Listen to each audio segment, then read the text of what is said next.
If you had to leave people with 3 thoughts on the type of work that you do and getting into this type of work, because you talked about being a young child, growing up in a polygamous household, and then your father taking on all of these other children from his brother's wife and other family members who have died, and you all commune in the one house, 34 of you deep.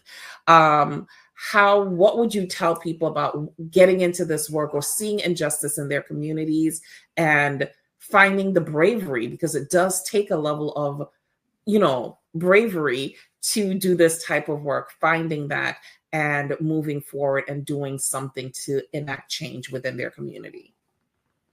So one of the things is valuing humanity. And when you value humanity, I think being people-centered and also putting yourself in the shoes of other people, like just sitting and imagining if what I'm going to do to this person, if it was being done to me. And for me, by the way, that has kept me moving. What will really happen?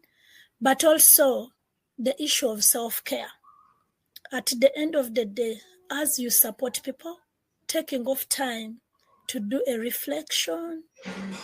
How did my day go in this action? Did I do the right thing? And holding yourself accountable, but also giving back to yourself by taking on a lot of wellness for yourself. Sometimes if it means crying, there are moments I have cried. Right, I can imagine.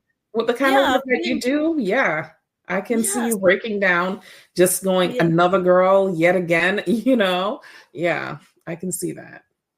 Yes, sometimes I've cried, especially when you get to a scene and a woman has really been murdered. I have cried at such scenes. You reach, she's really murdered. Everywhere she has been cut, I've cried. There was a moment we had to exhume a dead body of a woman, but I was like, she has to get justice. Women just came and said, Grace, you were here, but some woman has been buried. She was expectant and the husband battered her. She passed on and they are saying it's poison. And the whole world is blaming her. They've even, dignity for the dead. They really embarrassed her that she had really taken poison.